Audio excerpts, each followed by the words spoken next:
Hey you guys, we're back with another episode of our Sryth Fantasy Text-Based RPG. Last time, I don't know, what were we doing last time? It's like a week ago for me. Um, yeah, we finished the Sorcerers.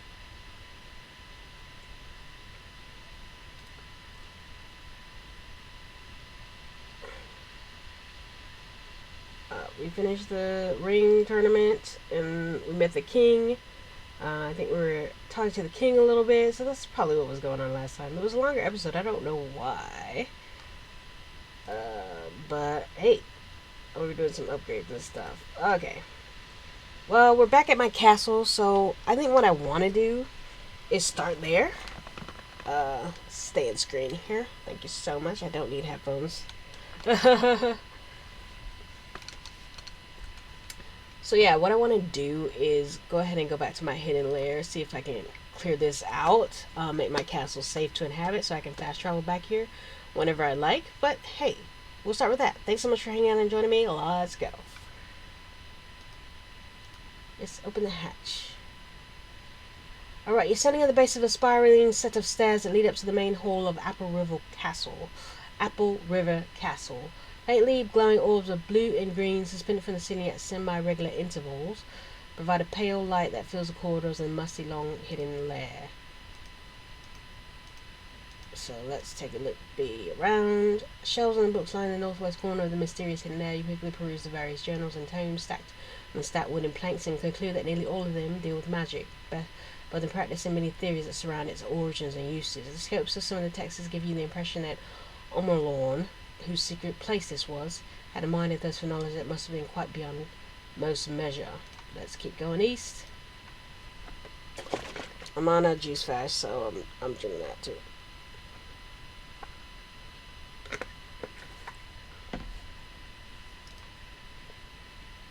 Standing against the northern wall of this section of the corridor is a bulky, odd-looking contraption. 4 tall wooden legs rise up from the floor and support a heavily tarnished copper dome. Dangling in the middle of the 4 wooden legs, attached to the copper dome by 3 sturdy legs, links of chain is a small iron pot. It is here that you place your quicksand in the iron pot. In fact, if you haven't examined your quicksand in a while, be certain to do so. Okay. Let's put the quickstone in here. Quickstone. Use it. Okay, nothing.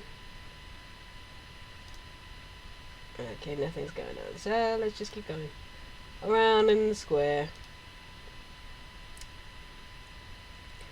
Same. Thirst for knowledge is beyond measure. Got it. Just here's journals and terms in every corner. And then let's hit the middle. You're standing in the intersection of 4 passages, in the midst of a small quadrangle formed by the junction. Here in the center of the quadrangle, set atop a broad 3-tiered dais, is a tall, ornate, iron-framed mirror. You vividly recall the white-bearded man you watched step through the surface of the mirror and vanish. You also recall his piercing blue eyes and the fierceness of his stare. As you stand staring in the mirror, a sudden, horrifying transformation comes over it. The mirror's solid, reflective surface begins to ripple and your image becomes distorted and suddenly vanishes, replaced by a swirling cloud of dark shapes. A deep sense of dread wells up from within you, and you come to a realization that something not this world is about to pass through the mirror.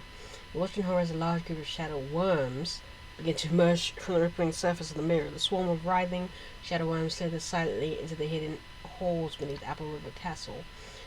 Last of a total of 32 shadow worms emerge from the mirror along the gathered brethren, swiftly dispersed, disappearing on one of the 4 shadowy corridors that lead away from the spot. The shadow worms seem to pay you no heed. Suddenly, however, on departing, shadow worms turn and starts in your direction. Slithering shadow worm.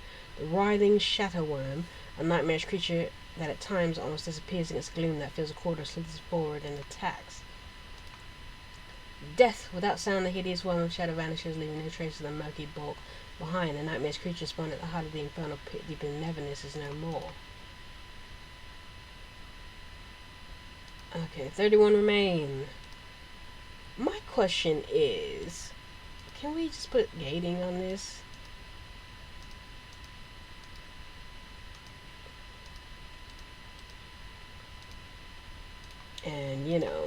close this or what?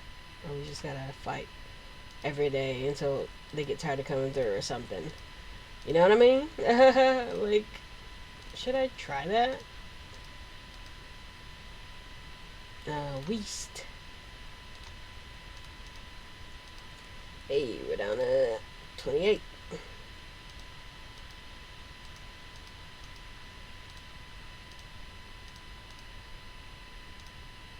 Yes, we're going around just exterminating what is coming out of this mirror. Oh, that's the way out. Oh, what happens if I leave before I fight everything? Go back north, please.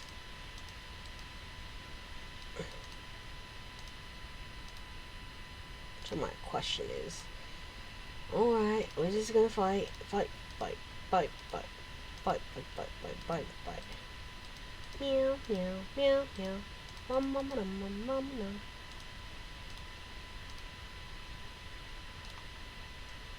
24 left. 23 left. 22 left. That's 10 down. It's 11 down.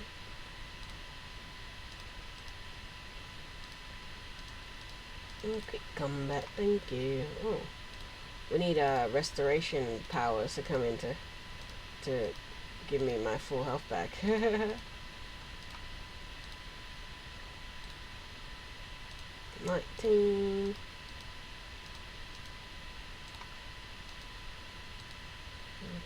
Yeah, there it is. Rejuvenation. All those 7 points restored. That's the way I like it.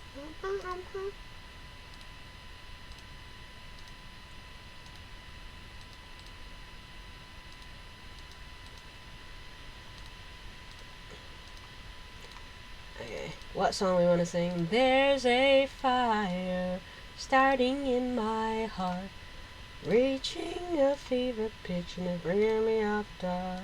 15. Finally, I can see you crystal clear. Ahead and I'll leave your ship bare. Yeah, I don't know the words.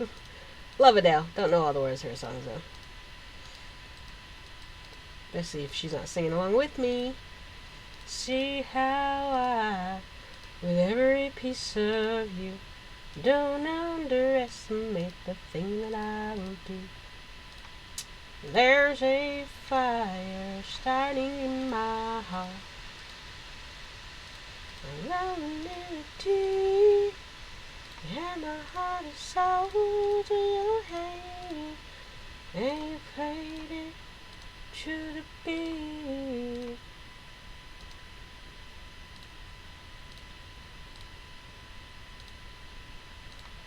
Right, we got 9 left. Over 23 down. 8 left. This is working out very well for me. Just going back and forth in this section, not doing the question marks.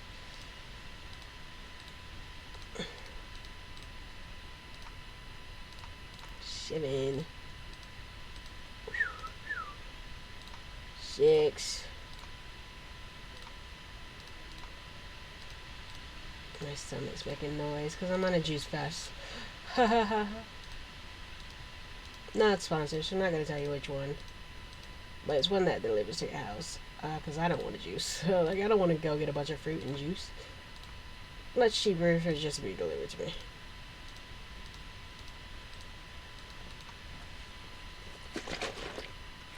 Cheaper in time and money.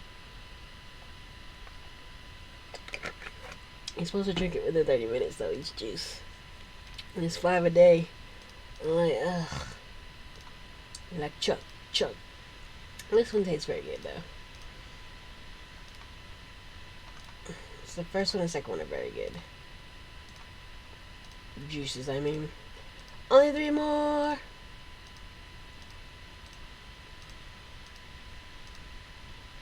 Why am I juicing? Because my body refuses to lose weight.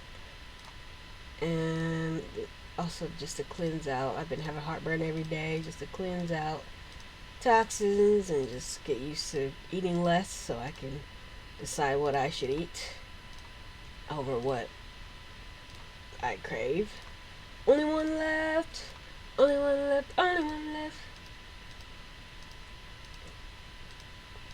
Come on then. There it is. And Gonzo. Without a sound, the hideous worm of shadow vanishes, leaving no trace of its murky bulk behind. The nightmare's creature spawned at the heart of the infernal pit deeper than Neverness is no more. Having slain the last of the 32 shadow worms and emerged from the mirror, you take a few moments to reflect upon the gravity of your victory, and to wonder if the stage mirror has any further unpleasant surprises for you in store. Finally satisfied that you're no longer in any imminent danger in the hidden lair beneath Apple River Castle, you once again set off on your way. West. Yes, let's leave. I should go try gating, but I'm not. Alright, let's rest. We did. Let's save. Let's add candles. Hot candles. Let's make some improvements.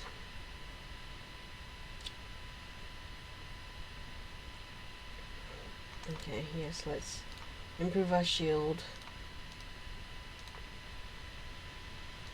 Might as well go all the way on this shield. And then what's the next one? Wall of Kings. Let's improve it. Perfect. That's it for today. We out. Let's see. Anything else? We've already investigated the lair. Let's see. I like the name Apple River. I don't know why. I just do. So I think we were doing... What were we doing? Sunfield, Hot Hills. Then we were up to Western. We did all the Trithic stuff. I think there's probably more that'll pop up. And then we were at Northwest. Well, I didn't really see anything to do there. Then we were north, the port. Then we're in Central. We're doing Telenis. Alright, let's go. Telenis. Yep, we had adventures there. Great. The capital of the kingdom. Alright, let's just hit adventures. And from the top, the Sleepless Night. Unable to find sleep this particular cold autumn evening finds you strolling about the dark streets of the Tissian capital. Your mind filled with a myriad of thoughts about nothing in particular, despite the chill in the air and the weariness that hangs on your limbs. You are inexplicably drawn to the night's wandering, as if you travel the shadowy streets on some secret mission that have yet to reveal itself. As you near the eastern sector of the city, you spot a tall figure guarding a long trailing road moving slowly in your direction. An oversized hood is raised over the figure's head, betraying nothing of what lurks beneath the sinister shadow it casts. Your body tenses and you ready yourself for possible confrontation as the shadowy being looms out of the darkness and strides up to you, stopping less than 5 feet away. The figure throws back the hood, and you are surprised to behold the pale face of a young woman. A long scar runs the woman's temple, the tip of her chin, but the blemish does little to detract from the otherwise attractive countenance. "Fancy that I meet you here, Allison," she says as a sinister grin spreads across her face when she witnesses the unnerving effect the name of your name has produced. "You will make an excellent addition to my collection." You step back and assume a defensive posture, every instinct screaming that you are in great peril. "There are many who choose not to believe in demons that stalk the world in the night," she says as she raises her arm. "Yet that makes us no less real. It is the call of a demon, silent but deafening, that keep you from sleep. It is the call of a demon this night that summons you to your doom. Powerful drowsiness suddenly takes hold of you. You fight as you may, you're unable to keep your eyes from closing. The last thing you see before darkness engulfs you is the pale face of your silhouette staring down at you. Why are demons always after me? You wake with a start to find yourself lying in the bed of wet leaves in the damp ground in the midst of the dense wood. It's still night, and with only a thin sliver of moon casting light from the forest surrounding you, it is indeed a lonely, eerie place. You groggily begin to rise, still trying to figure out how you arrived here, because you fell asleep and somebody took you here, when a tall, lanky, vaguely human shape stalks out of the shadows ahead. As the shape looms closer, you're horrified that it reveals to be a wolf-like creature standing erect, its long, sinewy arms hanging down below its knees, and its protruding maw housing a legion of sharp fangs. The wolf creature snarls and bounds forward, raking you with its claws and snapping at you with its wide jaws. Quick combat, dead. The final blow sends the wolf creature sprawling to the forest floor. Its body twitches for several seconds, then becomes still. Indeed, you are worthy of my collection, comes the sinister voice from somewhere in the darkness nearby. You recognize it to be the voice of the hooded woman you met in the street in Telenis, and you quickly scan the dark wood for any sign of her. My pet will attend to you shortly, says the voice, fading to a whisper. You wait with bated breath for several minutes, but the voice does not speak again. You quickly decide that your best course of action is to find your way out of this forest at once, and without delay you set off through the dark trees. What? This is gonna be so long. Look how big this map is. Zoom out. It's just not zooming out. Wow. In the midst of this, it's illuminated by pale strands of light cast by the sliver of moon that peers through the canopy of dark trees. The spot where you first awakened, after having encountered the strange woman in the streets of Salinas. The eerie sounds of the forest echo all around you. Now and again you hear a strange bubbling sound to the west. Alright, well, we're here. We might as well check out an enormous black spider. The snapping of twigs and sound of several feet move across the leaf-covered forest floor signals the likely arrival of danger. You assume a defensive stance as your eyes scan the forest that surrounds you, or any sign of what might be approaching. Suddenly, an enormous black spider steps into the opening, its bulbous torso nearly the size of a large bear. The hideous arachnid rears up, lifting its foremost legs off the ground before rapidly scuttling straight for you. Preserve her well, pet, sinister. This is a sinister voice of the dark wood. Like, when you said your pet was coming, like, you're gonna give me one step and then he's here? Like, Jake.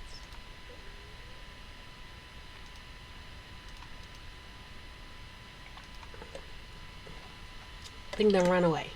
The enormous spider scatters off into darkness and is lost from sight. You take a moment to catch your breath, following the brutal struggle before once again setting off with the dark forest. The dark forest. Okay, bubbling sound to the west, and now to the north, now to the east. Okay, this right here, probably. You're standing at the edge of a small clearing. In the center of moonlit clearing is a pit of glowing coals, over which is suspended a small iron pot. The pot shakes and bubbles, spewing white foam over its side. I don't have anything to put in here right now, so... No, but we know what's here. Oh, this fool's back. Okay, bye. Like, you just gonna come around. Alright, I'm thinking we're going south first, because that's a dead end. Here this fool is again. One hit and he's still running. Like, are we fighting or are you just gonna run away? Here you are again. Oh gosh. I have to fight this fool every 2 seconds. What's this now? Vicious snarl from the shadow ahead startles you, and you quickly assume a defensive stance as your eyes scan the dark woods for any sign of a foe. The large wolf,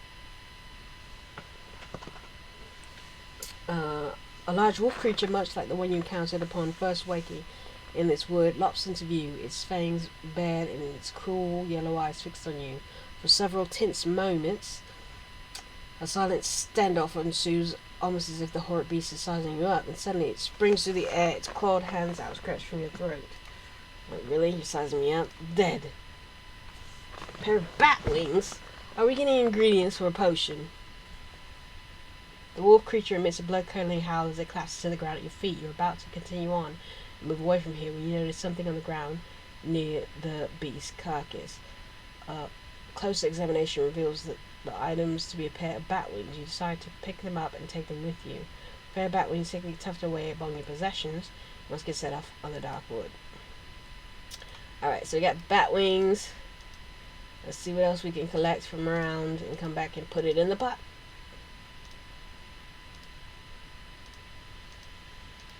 Alright, we're going to go all the way over first. Let's stop here since it's shallow. At least we're not running that spider every 2 seconds. Frog creature. Your heart skips a beat as a dark figure drops out of the overhanging tree limb and lands a crouched position on the forest floor several yards from where you stand. The figure rises to its full height and strides into view, revealing itself to be an amphibious humanoid with the oversized head of a frog resting on its broad shoulders. Like large orb-like black eyes protrude from the sides of the creature's head, and it makes a guttural croaking sound as it strides forward on wet feet, the stone-tipped spear gripping tightly in its long rubbery fingers. Death to thee, then. Is it going to be Frog Eyes? I have Newt! The frog creature utters a final croak before collapsing on the ground at the top of its crude spear. The spot was something near. You spotted something near one of the beast's outstretched lifeless hands and leaned down to take a close look. The object that caught your attention is a bright yellow toadstool. Okay, so it's a mushroom. You decide to pick it up and take it with you. The toadstool safely tucked away among your possessions. Bat wings, toadstool. Keep up. Alright. Yeah, let's go all the way over first, and then we'll come back down the middle. Is that spider? Boy. Get on. Yeah, run, baby. Okay, check this alcove. I'm running out of the ordinary. And we're gonna see what some of this question mark. Question mark, question mark. It must be something good.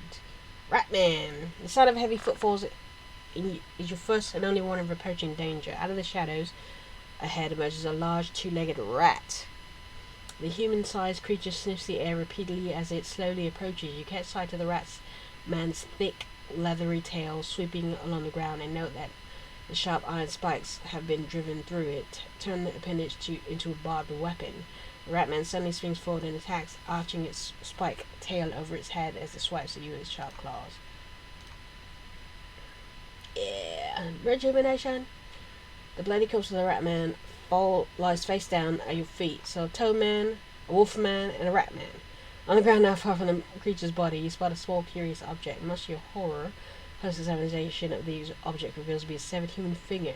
Despite a strong desire to leave the grotesque item where it lies, you ultimately decide to pick it up and take it with you. Yeah, we saw cauldron. We're gonna have to put it in there. Longer we don't have to drink it. With severed finger, like polyjuice potion or something, safely tucked away amongst your possessions, you once again set off through the dark wood. Here's old boy. Hey, what's up?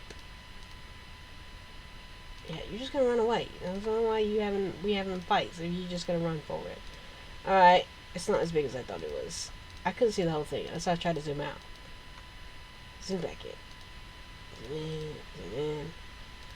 Yeah, whatever. And down the middle, what else is going to be happening for us? Got a question for you, ready to the answer. You secretly assume a battle-ready stance as a strange two-legged reptilian creature. Okay, Batman. No, wasn't a Batman. We got bat wings from the Wolfman. And then we got a toadstool from the Frogman. And then we got a severed finger from the Ratman. Now we got a Lizard Man. The green-scaled creature has the head of a lizard and, save for its neck-scaled hide, the torso and limbs of a man. Long forked tongue flicks in and out of the beast's fang-filled mouth, and the lizard man hisses loudly as it stalks towards you, sending its long razor-sharp claws as it approaches. Death. An eye now. We got a finger, an eye, bat wings, and what a toadstool. Are we gonna make like a bat person? Your final blow breaks the neck of the lizard man and sends it rolling to the ground. The foul creature does not move again. On the ground near the beast's body is what a small curious object, and close examination horrifyingly reveals the object to be a preserved human eye. Despite a strong desire to leave the grotesque item where it lies, you also decide to pick it up and take it with you. With this eye safely tucked away amongst your possessions, you once again set off in through the dark woods.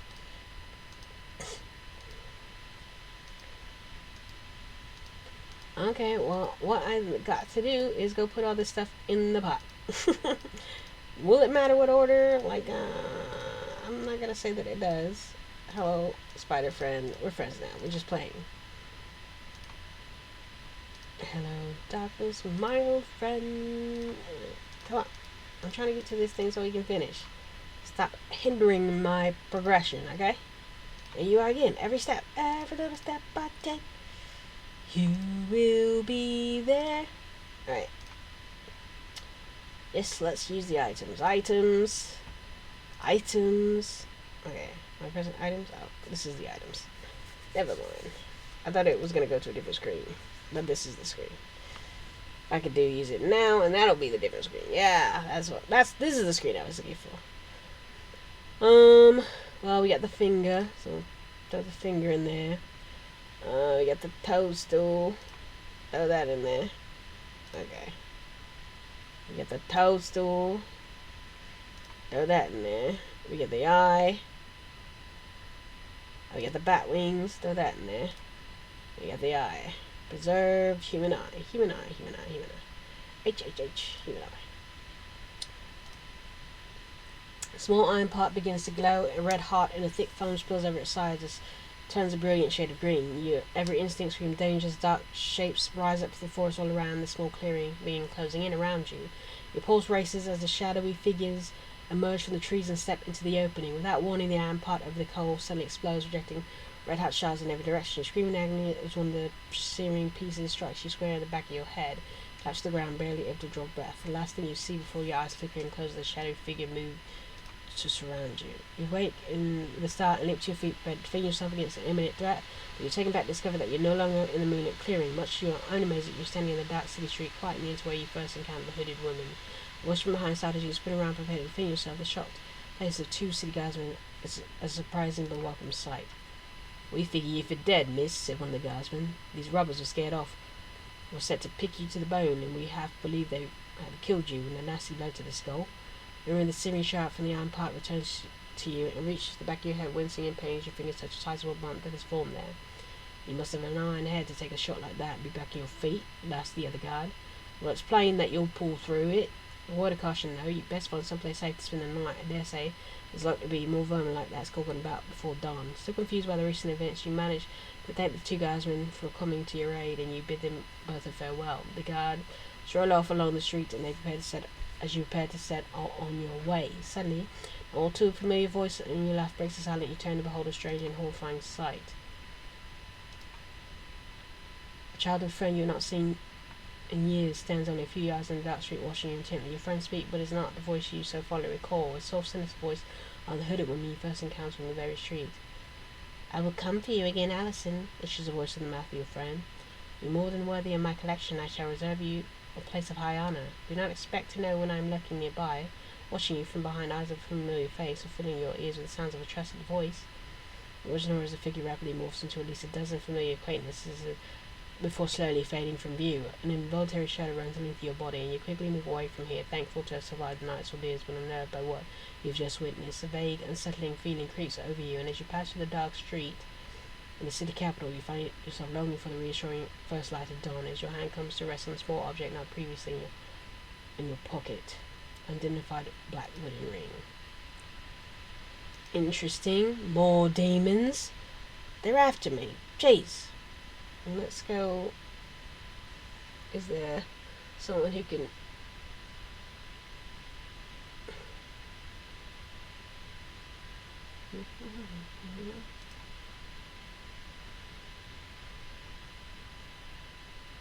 Nah, let me do that.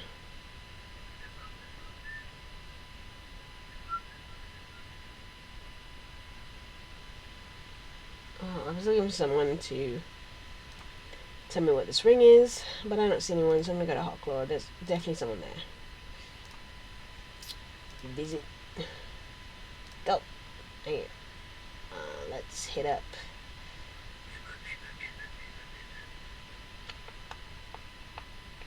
The Sage. That's what I'm looking for. Pay. Darkwood ring. Items. Let's see what it is. +3 melee. Yeah, sounds dangerous. I'm not putting it on. 1, 2, 3, 4, 5, 6, 7, 8, 9, 10, 11. I have 11 rings on already. Well, I'm going to finish this episode here. Thanks so much for hanging out and joining me. We'll continue more quests or adventures at Tridmore in the next episode. Thanks so much for hanging out and joining me. You know what I'm going to say. Peace.